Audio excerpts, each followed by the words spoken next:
Today we're drinking a wine from the Bertani estate, the original Bertani estate. This is the Tenuta Santa Maria Merlot. This is the Decima Aurea and 100% Merlot grapes grown in Valpolicella. If you don't know about Bertani, Bertani is a very famous Amarone producer, although, however, this is not called Bertani. It is a Gaetano Bertani estate, but there's a whole thing with how the part of the family had sold off some of the land, and the Bertani name went with that other portion of land, but the original land, the estate, the Santa Maria estate, which is still part of the original Bertani's, they still make wine under the Santa Maria label. So this is their Merlot, and we know that because we were just there. We were just there in Valpolicella. Beautiful, beautiful place up in the mountains. We spent the whole day with Giovanni and his mom and their dog. Remember the dog's name? No. Romeo. Romeo followed us around the estate all day. Everywhere we went, Romeo went with us. Romeo was in front of us most of the time. He was like our guide dog. He's our guide dog, yeah. So, 100% Merlot. Now, the one thing that people don't really realize from this Merlot is that the grapes are partially dried like Amarone. Amarone grapes. You can kind of smell it on the nose. You can smell that concentrated very raisiny. Raisiny nose on it. This on our list, I think, is in the $70 price range, 70, 75.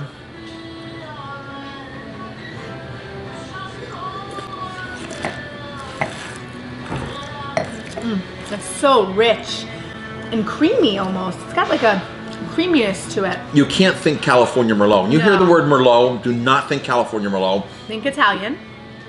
Don't think French Merlot. Don't think Bordeaux.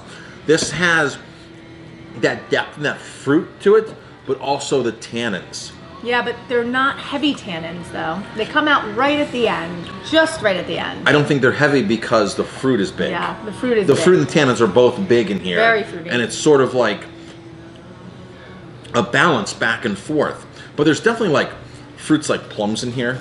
It tastes like plums, like really ripe. I get ripe prunes. Prunes. I was gonna say raisins. So prune, yeah. Well, the grapes are partially dried. Yes.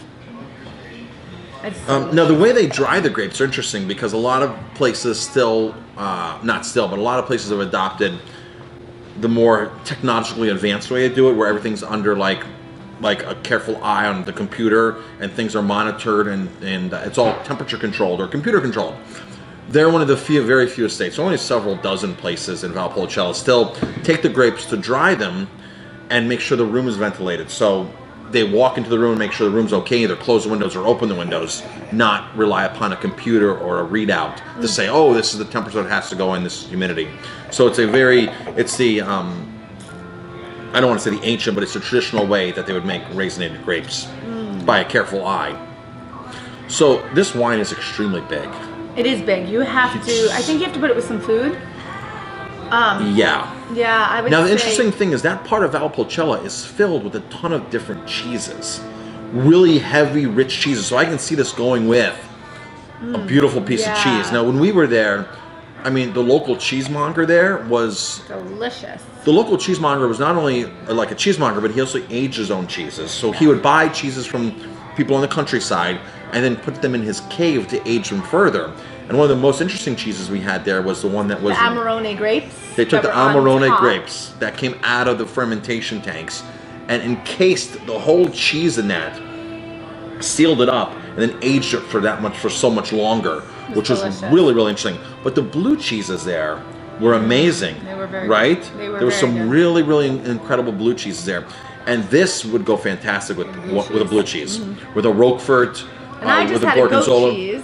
I just had goat cheese, and that was delicious with it as well. I can see that. I would say an herb, like an herb goat cheese or an herb cheese would go really well with this as well. Yeah, this wine can hold a lot. This wine can hold a lot of food. It's still delicious. This is beautiful. Beautiful, really good to drink, easy to drink. Really nice Merlot. So the interesting thing about this is, when you think of that region, when you think of Valpolicella, typically we only think of Valpolicella Rapasas, Valpolicella Classicos, and the famous wine Amarone. Right. So that's kind of the downfall to going into this wine is that region's really not associated with this, so we're really not used to a Merlot out of there. Even though plenty of people make Merlot, they make Chardonnay there. They make a lot of different varietals. Suave, right? Isn't there Suave? The Suave comes from that region From to that region, the but it's, to the east. They even have a Syrah that they make. yes. They put so that's a blend in the Syrah, right? Oh, yeah. Yeah, it's a blend with Syrah and Merlot and Cabernet. I don't remember. I think it's Shiraz and Merlot. I don't remember. Maybe it's Shiraz. Prego. The Prego. Okay. So to get out of the realm of Amarone and go into something like this is a mindset. This is an incredible world-class Merlot that has lots Delicious. of fruit, lots of tannins, great complexity. This is 2007 that we're drinking, and it's 2016. This is definitely an ageable wine, without Absolutely. a doubt, 100%. It's going to only get better with age. So, anything else about this from the Veneto, from Valpolicella? Drink it. Yeah. So Bertani, amazing family, amazing wines, amazing history. They've been making wine, I think, for 6 generations, they told us. Long time. And back in like the 1880s, they were making 2.5 million bottles of wine a year. Amazing. They're about at 600,000, I think they said the numbers were these days, 600,000 bottles. Because after the split up, after part of the siblings sold off some of the estate, everything outside the original estate's walls, stone walls, were sold off, and the Bertani name was sold off. Everything inside the confines of this beautiful stone Beautiful, wall. gorgeous. Yeah, so you pull up to this building, and it's this huge estate, and it's surrounded by a stone wall, and all the vineyards are within this. And the aqueduct system outside is great. They actually have a coffee house outside too on the It lake. used to be a coffee Used to be a house. coffee house. It's not a coffee house now. But it was supposedly one of like the most original coffee Right. houses of the time. And Around a lake. Oh yeah, right around the lake. And they used to do theater on the lake, I think was the story, correct? I think so. They used to do plays on the lake. So it was really, and if you ever get to the Valpolicella region, definitely, they do great tours.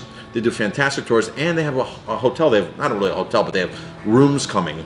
Coming soon. So you can actually probably stay there if you're lucky, and really experience the whole thing there. Thanks for checking this out. I'm Chef Marcus Giuliano, And Jamie. and if you come into Aroma Time, ask for some Tenuta Santa Maria. We have their Suave, their Chardonnay, the Merlot, the Rapace, and the Amarone. We love their wines.